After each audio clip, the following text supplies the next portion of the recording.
just received the call. Joey Drew is dead. What a quiet end to an extraordinary life. Last I heard, he was staying in some cramped apartment downtown. You could practically hear the rats through the telephone when he called me last April. In spite of that, old Joey sounded quite happy when last we spoke. More like the excited, hopeful young man I knew once upon a time. Well, farewell, my friend. What will become of you?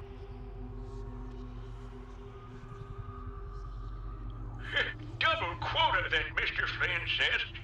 Double. I haven't even put... Double quota, that Mr. Flynn says. Double. I haven't even pulled a full day's work in that old toy assembly line in some 4 years. I don't intend on starting now. I got my corner, my little sipping canteen, and I do just fine. Double quota. I ain't even done half in months. Oh, but they won't fire me, no sir. Place is big. No one knows what everyone else is doing. So I'll turn up my radio, you put up my feet, cut the holes in my socks. 5 o'clock comes easy around here. Buddy.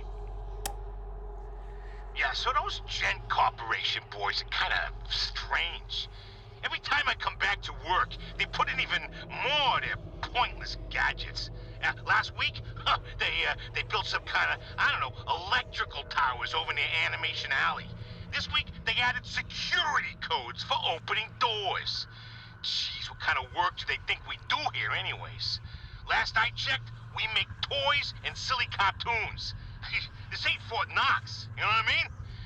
Now, it's my job to look over these shipping invoices and remember a bunch of random numbers?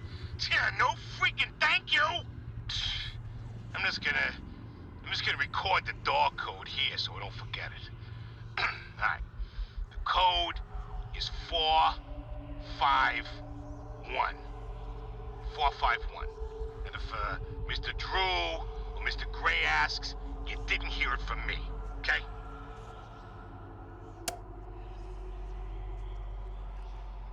It seems that Archgate Studios, in all its misplaced admiration, was so eager to absorb the life's work of that crooked charlatan Joey Drew, they didn't fully realize what they had acquired. Call it fate that I just happened to be there on the loading dock that morning. When the delivery boys dropped one of the crates, it smashed open, and inside there was something truly special. A mass of yellow steel and beautiful rivets. Some kind of machine. No one knew what it was, so the fools put it on display for all to see. But I could tell that this crude device held secrets. Secrets that could be mine. Well, Sean, you finally did it. You went and told the boss exactly what's up. It's time to move on, I said to him. This toy man's ready for a new adventure. I have to admit, he took it far better than I expected. Probably because a lot of other people be ditching this month as well. But I don't pay no mind to Mr. Drew. I ain't leaving because of that old windbag. No, I've seen far worse in my day, that's for sure. I'm hitting the road because it's time for Sean Flynn to see some open sky. Find myself a little cabin upstate, somewhere the family and I can start anew. But before I go, I've made one last toy. A little parting present for the factory lads. Let's see how long it takes them to find it. I'm ready for something different in my career. I've built steel companies from the ground up, dabbled in petroleum, even tried political office once. That Nathan Arch, they used to say. He's got the magic touch. But I'm hungry for a bit of fun, I think. Something both the masses and I can enjoy. My son suggested movies. Open a studio. Now, I love a good film as much as anyone, but the magic of animation, Now there's something special. My old friend Joey knew the thrills of bringing characters to life. Rest his soul. Maybe with a bit of elbow grease and a small cash investment, I can resurrect the past. At the end of every crumbling empire, you gotta hide the treasures. Mr. Cohen brought me in to catalog and secure some of Joey Drew's more special assets in places no one will ever find them. Sure, that sounds completely legal, right? Anyway, I'll be leaving some clues around so we can find them later. Just remember, this nonsense wasn't my idea. So, here's my first little hint. I finally found a use for those silly motivational posters here in the atrium offices. They're sure to make quite an impact. Oh God, I can't believe I just said that. Well, we hit rock bottom. No doubt about it. And by all accounts, I don't even know how this studio's still going at all. Like, if you follow the money, you just hit a big old brick wall. Well, let me tell you, blank ledgers, spare cash, weird amounts that plain just don't add up. There's still income finding its way into the books, but I can only tell you for the life of me, I can't figure out where it's all coming from. Though the obvious answer here is a gent's privately pouring in some funds. And truth be told, they really creep me out. Especially that Mr. Gray. He doesn't seem to be motivated by money. And he sure as heck ain't telling us what he's really after. Just can't trust someone like that.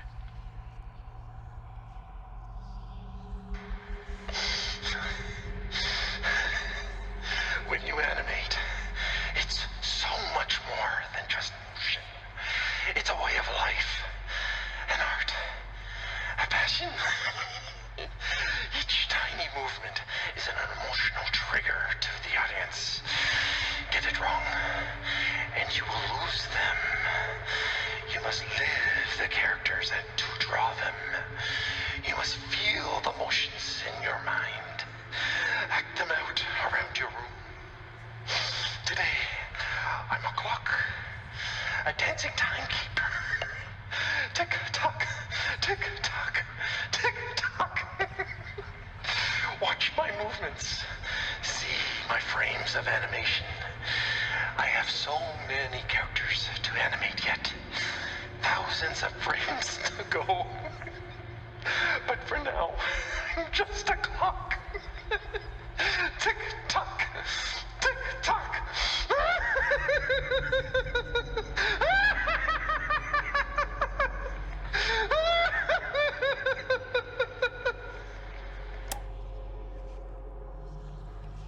This has been the best week of my life.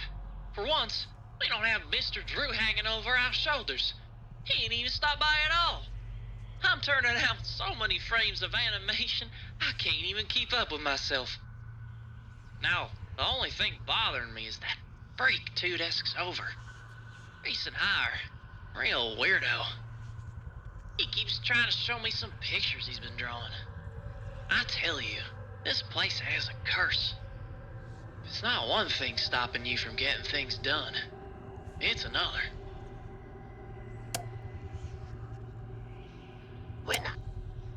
When I first entered this world, it was an untamed wilderness, a wretched, crawling slum ruled by that grinning demon. From chaos I brought order, from order I brought peace.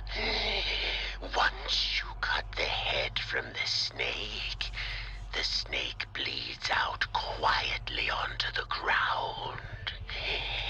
Now, the only question that remains is, what if the head grows back? Good things always come in threes, they say. Bendy, Alice, and Boris. It just works. So when I showed my coworkers my design for a new 4th member of the Butcher Gang, you could almost hear the disgust at the lunch table. A ghost girl, they said? No one's gonna get it. They just laughed at my drawings, crumpled them up like trash. But I'll get Mr. Drew on my side. He'll understand. He She's got to. Carly will join the Butcher Gang, and she'll be beloved by all. One way or another, I'll bring Carly to life. The papers are signed, the animation staff is hired, Archgate Pictures is open for business. As of 9 o'clock this morning, Bendy and all his little cartoon friends now belong to me. I'll admit it's strange owning a dear friend's legacy, but I think Joey would be content knowing it's safely in my hands. You just gotta believe, he used to say. He was such a showman. Well, I believe, Joey. I wholeheartedly believe. Something funny's going on around here. Call me suspicious if you wanna, but I know the signs of weirdness when I see 'em. Don't get me wrong, we've always had visitors around the studio, but lately, we're just getting one kind of visitor in particular. Gent Corporation employees. Tons of them. They're working in the hallways, ripping up the floors, taking the best toilets. You can't even get near the Little Devil Lounge these days. It's starting to feel less like an animation studio around here, and more like some crazy scientist's laboratory. It's just plain weirdness. Joey happened to notice last week just how long it takes for us employees to get home every night. When you add in the traffic and the waiting for the elevators, you practically only have a few hours before you have to wake up and come back. So Joey had them build Artist Rest for us. Now we never have to leave work again, Joey says. Well, I'll admit, it's become quite the hangout spot down here. Almost like it's a own little district. But there's definitely some unsavory stuff going on too. Smoking, gambling, loud parties, you name it. At all hours of the night sometimes. For a place that's all about getting some shut-eye, there sure is a lot of noise around here. I haven't had much sleep the past few nights. I've been feeling something pulling at my mind. My thoughts fall to the Joey Drew exhibit we opened last week. Outside one or two of the artists, I don't think I've ever seen a single soul go inside. It's a shame how so many of us refuse to learn from the past. The past can give us our greatest lessons. But still, ever since we moved in Joey's old things, there's been a strange feeling around Archgate, like the ghosts of long ago are wandering about, calling out to me.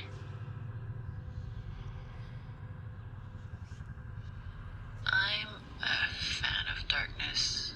It just appeals to me. As old Norman would often say, people really become themselves when they're hidden in shadow. That creepy guy always had a story to tell about this place, but I think I have found a few narrow passages even he didn't know about.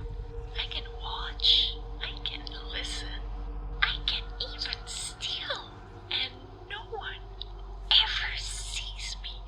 I'm just a ghost, living in the walls, peering from the darkness.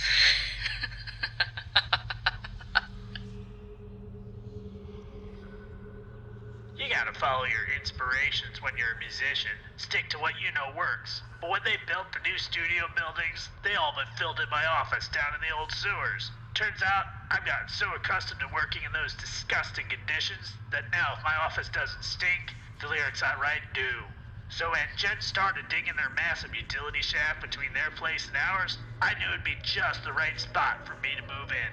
Now I've got a song in my heart and a creative stench up my nose. This old town really has changed ever since that big gent building went up. Yesterday, I took a trip over the farmer's market, and they had the whole dang street ripped up. It was like a large hole that just plain swallowed the sidewalk. Men were going in and out with strange iron tools. Kind of looked like they were installing some kind of tunnel under the road. Pipes just everywhere. Pete, behind the produce counter, was just shaking his head. They're up to no good, he kept saying. You'll see. This is how it always starts. Think old Pete might be right. But I don't like to dismiss people just on rumors. Only time will tell, I suppose. It's my first week in the job at the Gent workshop, and I can tell already that this is going to be interesting. Do you think you can lift this steel girder? They asked me with a smug smile. I didn't even bother to answer. I just picked the whole thing up with one hand. You should have seen the wee men drop their jaws. Aye. All in all, I've noticed this building just isn't built for someone my size. Every time I walk by the workshop shelves, all the tools fall to the floor. That, and I gotta bend down for every doorway in the place. Still, there are some positives to working here. I mean, take that new secretary. The shy wee one with the blonde locks. The one who follows around Mr. Grey. I'm pretty sure she's been giving me and my muscles the eye. But I ain't no smooth talker. A work-worn man such as myself ain't got no business with a woman that fine. At this point, I don't get what Joey's plan is for this company. The animations sure aren't being finished on time anymore, and I certainly don't see why we need this machine. It's noisy, it's messy, and who needs that much ink anyway? Also, get this. Joey had each one of us donate something from our workstation. We put them on these little pedestals in the break room to help appease the gods, Joey says. Keep things going. I think he's lost his mind, but hey, he writes the checks. But I tell you what, if one more of these pipes burst, I'm out of here. I don't like to ask questions. I believe everyone's got their own business. You hear something, you leave it alone. But when you spent as much time in and out of a jug as I have, you learn to keep your mouth shut about things, you know? So when I saw this here ad in the newspaper that reads, Gent Corporation looking for research subjects pays $3.50 a week, I figured it'd be good for me. Easy money, right? With my record, you can't afford to be picky. But it turns out something really wrong is going on in this place. I mean, I've seen dead people before, but here, death is like a way of life. A clockwork march. They wheel out the bodies, and they disappear down the chute. Forgotten men from the street, paid to die. $3.50 a week.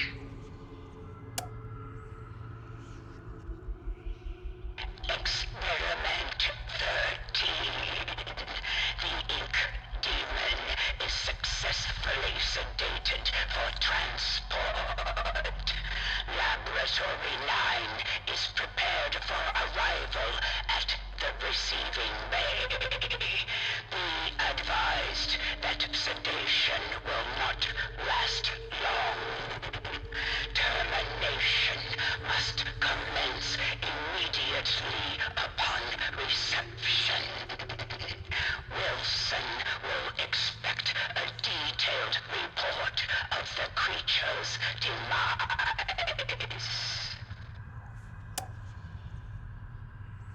Experiment 26.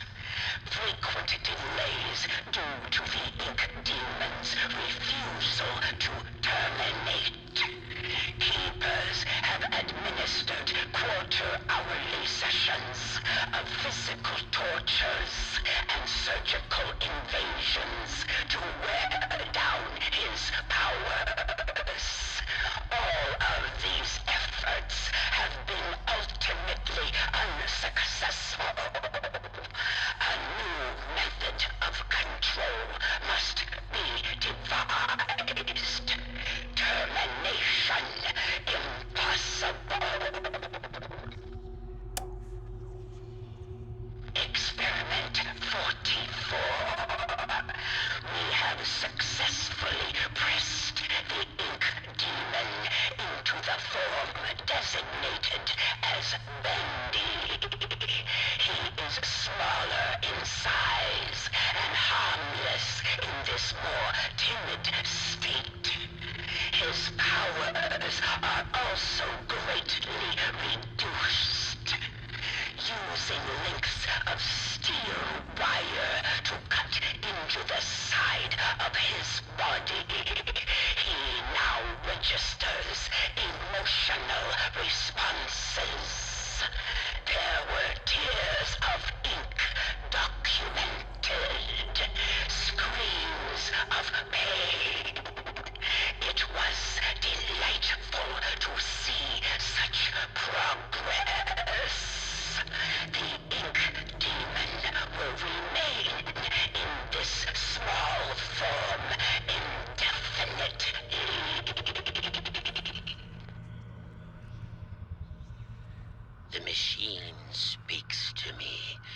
revealing its many possibilities. What I can accomplish using its power is beyond any measure. Life and death can become a thing of the past. Poverty and hunger, a distant memory.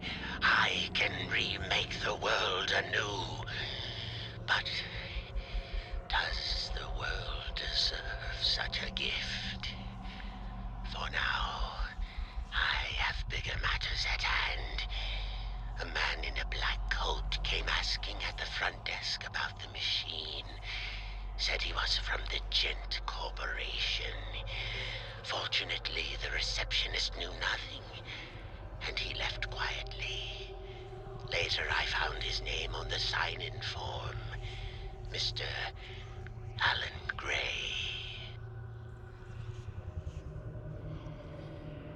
It's been years, and my face is still a mystery to my co-workers. They don't know me. They avoid me, as if I carried some infectious disease. At first, this was an insult, but now it is a gift. With the right costume, I can play the part of anyone. I can go completely unnoticed, hidden